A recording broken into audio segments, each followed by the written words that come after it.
हमारे चैनल को सब्सक्राइब करें और नए अपडेट पाने के लिए बेल आइकन पर क्लिक करें। सुप्रभात, कैसे हैं आप सभी।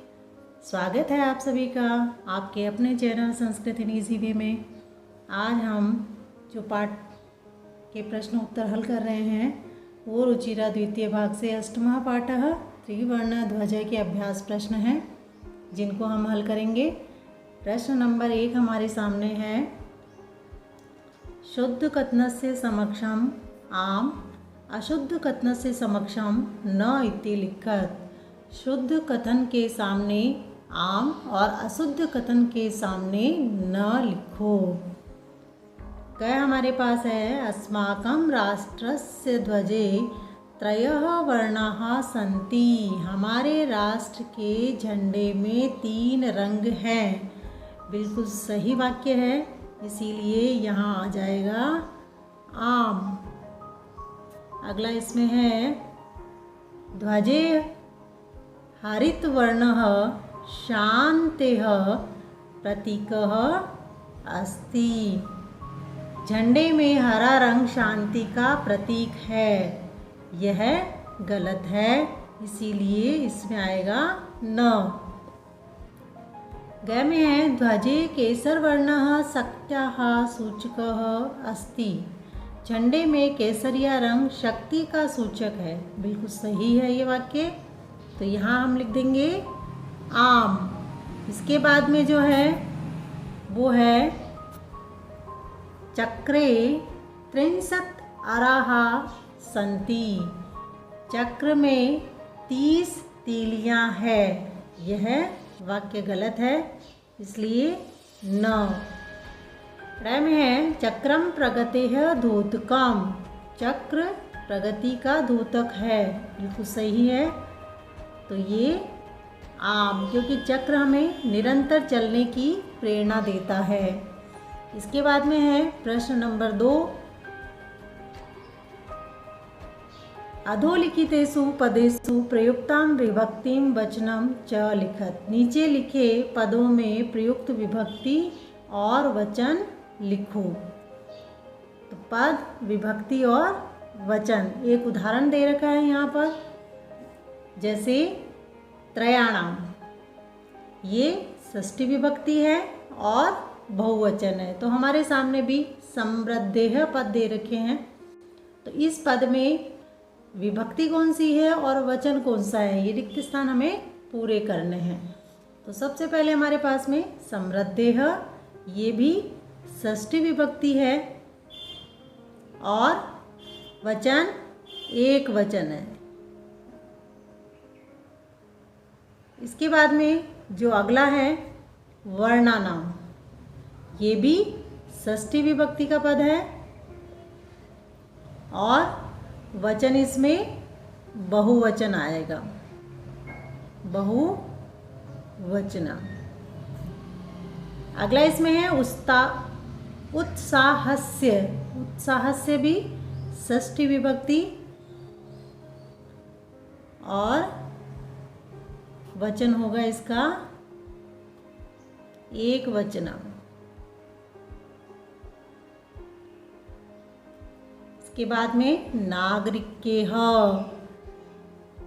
इसका वचन विभक्ति पहले लिखेंगे तृतीया और वचन होगा इसका बहुवचन। आपको शब्द रूप अच्छे से याद होंगे क्योंकि हम ये पहले पढ़ चुके हैं शब्द रूप, तो इसमें आपको बहुत आसानी होगी इन विभक्तियों को पता करने के लिए। अगला है इसमें सात्विकतायाः, ये पंचमी विभक्ति में भी आता है और षष्ठी में, तो हम दोनों ही यहाँ लिख सकते हैं। दोनों में से कोई भी आप एक लिखोगे सही हो जाएगा। षष्ठी और ये वचन जो है वो है एक वचन।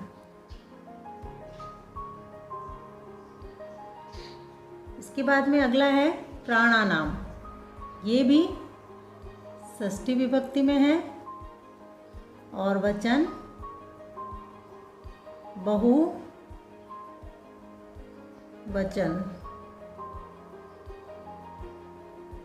फिर है सभायाम। सभायाम सप्तमी विभक्ति का पद है और वचन इसमें एक वचन है।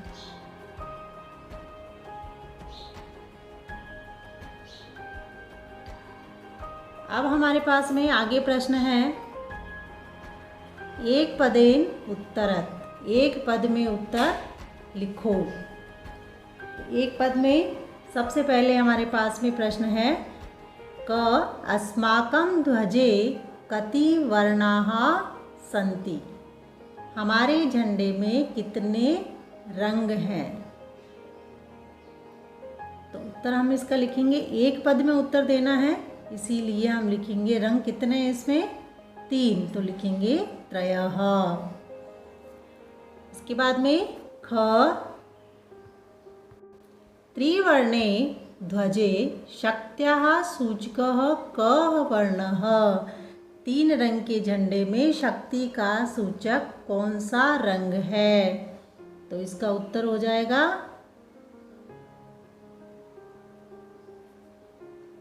केसरिया रंग होता है, तो लिखेंगे केशर वर्णः। ग में है अशोक चक्रम कस्य धोतकम अस्ति। अशोक चक्र किसका धोतक है। तो इसका उत्तर हो जाएगा किसका धोतक होता है, वो क्या सिखाता है हमें, वो न्याय करना। तो न्यायस्य, न्याय का धोतक है। फिर घ में है त्रिवर्णः ध्वजः कस्य प्रतीकः। 3 रंग का ध्वज किसका प्रतीक है। तो इसका उत्तर हो जाएगा किसका प्रतीक होता है 3 रंग का झंडा, स्वाधीनता और राष्ट्र गौरव का। तो लिखेंगे स्वाधीनतया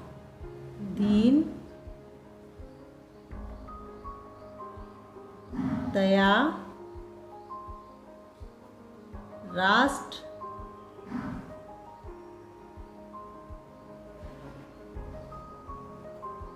गौरवस्य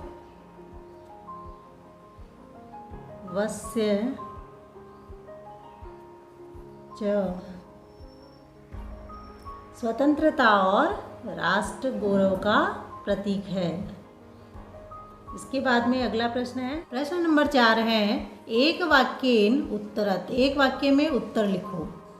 अस्माकं ध्वजस्य श्वेतवर्णः कस्य सूचकः अस्ति। हमारे झंडे का सफ़ेद रंग किसका सूचक है। तो इसका उत्तर हो जाएगा अस्माकं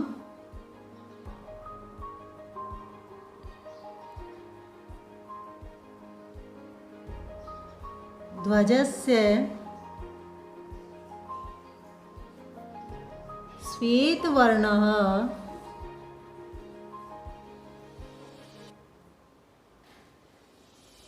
सात्विकतायाः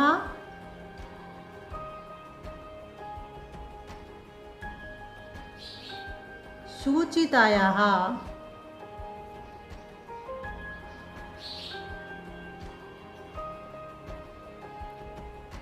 शुचितायाः च सूचकः अस्ति।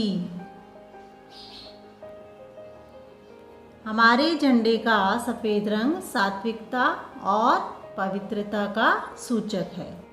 प्रश्न ख है अशोक स्तंभः कुत्र अस्ति। अशोक स्तंभ कहाँ है। तो कहाँ है वो, सारनाथ में। तो लिखेंगे अशोक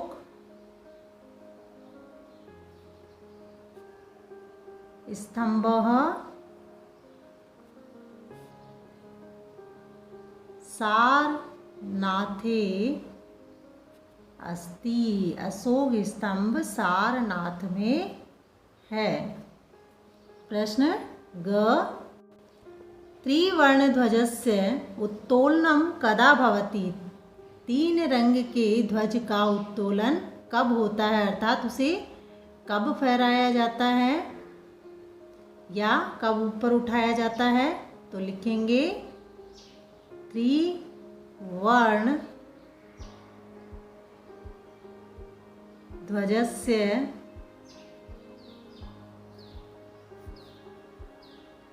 उत्तोलनम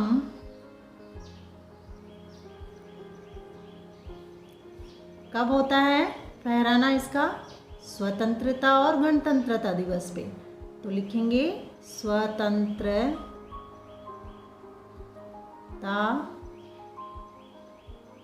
दिवसे गणतंत्र दिवसे च भवति। तिरंगे झंडे का फहराना स्वतंत्रता दिवस और गणतंत्र दिवस में होता है। प्रश्न घ, अशोक चक्रे कति अराः सन्ति? अशोक चक्र में कितनी तीलियां हैं? तो कितनी होती है उसमें? 24। तो लिखेंगे उत्तर इसका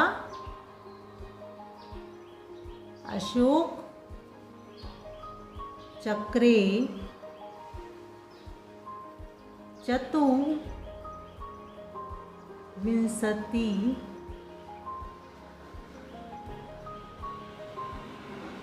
अराः सन्ति। अशोक चक्र में 24 तीलियां होती हैं। प्रश्न नंबर 5 है अधोलिखित वाक्येषु रेखांकित पदानि आधृत्य प्रश्न निर्माणम कुरुत।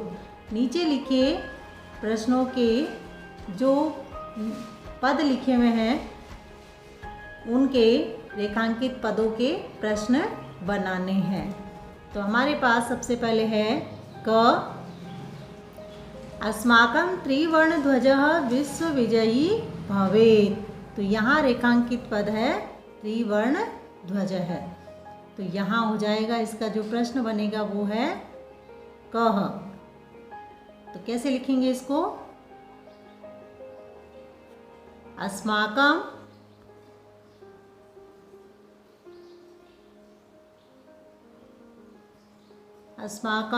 कः विश्व विजयी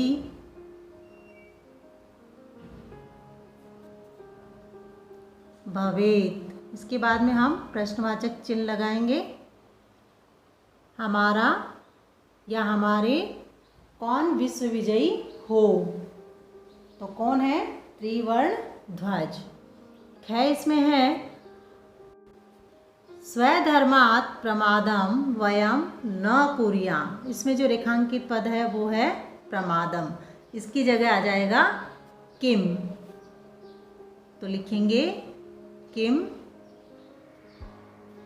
और पूरा लिखेंगे इसको सर्वधर्मात् किम वयम न कुर्याम। उसके बाद में प्रश्नवाचक। ग में है एतत् सर्वम अस्माकं नेत्राणां सद्बुद्धेः सत्फलम्। यहाँ रेखांकित पद सद्बुद्धेः। इसकी जगह जो प्रश्न बनेगा वो है केह। पूरा लिखेंगे इसको एतत् सर्वम अस्माकं नेत्राणां केह सत्फलम्। उसके बाद में प्रश्नवाचक चिन्ह। घ में शत्रुणां समक्षं विजयः सुनिश्चितः भवेत्। यहाँ रेखांकित पद शत्रुणां। इसकी जगह आ जाएगा केसाम। केसाम समक्षम विजयः सुनिश्चितः भवेत्। उसके बाद प्रश्नवाचक। प्रश्न नंबर 6 है उदाहरणानुसारं समुचिते पदेः रिक्तस्थानानि पूरयेत्। उदाहरण के अनुसार समुचित पदों के द्वारा रिक्त स्थान पूरे करें। तो शब्द हैं हम, विभक्ति है, वचन, एक वचन, द्विवचन और बहुवचन। तीनों वचन में हमें पूरा करना है। उदाहरण भी एक इसमें दे रखा है, जैसे पट्टिका षष्ठी विभक्ति है। इसकी षष्ठी विभक्ति लिखेंगे पट्टिकायाः, पट्टिकयोः, पट्टिकानां। उसी प्रकार से हमारे पास में अग्निशिखा शब्द है और अग्निशिखा की सप्तमी विभक्ति का एक वचन है अग्निशिखाया। तो हमें लिखना है द्विवचन तो लिखेंगे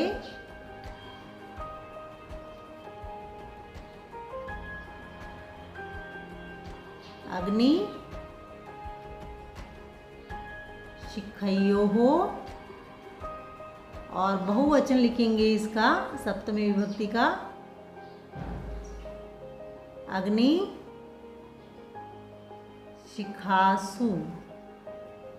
इसी प्रकार से अगला है इसमें सभा। इसकी चतुर्थी विभक्ति एक वचन हमें लिखनी है, द्विवचन दिया हुआ है, तो एक वचन इसका हो जाएगा सभाए, द्विवचन है सभाभ्याम, और बहुवचन इसका होगा सभाभ्यः।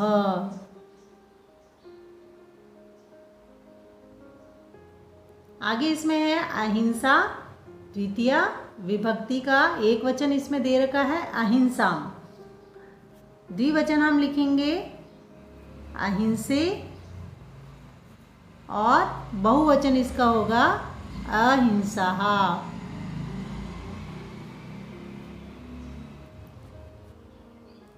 इसके बाद में आगे है अगला जो सफलता, पंचमी विभक्ति, इसका हमें एक वचन लिखना है सफलतयाः, द्विवचन इसका होगा सफलताभ्याम,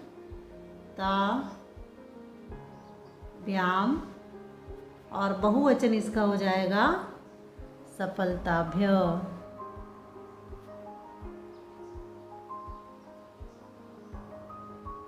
इसके बाद में एक पद और है जो इसमें छूटा हुआ है, वो है सूचिका। सूचिका की तृतीय विभक्ति लिखनी है। इसमें तृतीय विभक्ति एक वचन इसकी होगी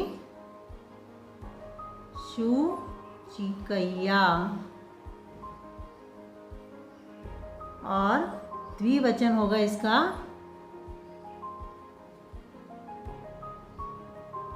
शुचिकाभ्याम,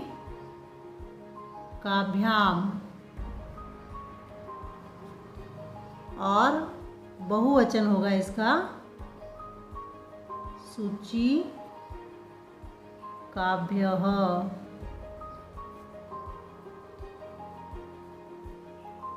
प्रश्न 7 इसमें है समुचित मेलनम कृत्वा लिखत, उचित मेल करके लिखो। क और ख दो भाग दे रखे हैं। क में है केसर वर्ण, केसरिया रंग, किसका प्रतीक होता है केसरिया रंग? शौर्य और त्याग का, तो लिखेंगे शौर्यस्य त्यागस्य च सूचकः। हरित वर्ण हरा रंग, हरा रंग किसका प्रतीक होता है? सुंदरता और उर्वरता का, तो लिखेंगे सुष्मायाताः, सुष्मायाः उर्वरतायाः च सूचकः।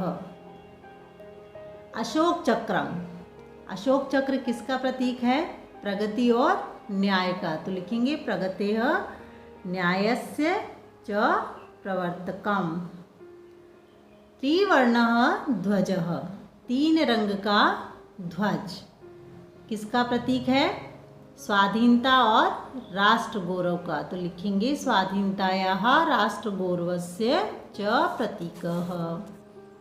त्रिवर्ण ध्वजस्य स्वीकरणम, 3 रंग के ध्वज को कब स्वीकार किया गया था? 22 जुलाई 1947 तमे वर्षे जातम, 22 जुलाई 1947 तमे वर्षे जातम। प्रश्नोत्तर कंप्लीट हो गए हैं। उम्मीद करती हूँ आप सबको ये प्रश्नोत्तर समझ में आ गए होंगे। वीडियो देखने के लिए धन्यवाद।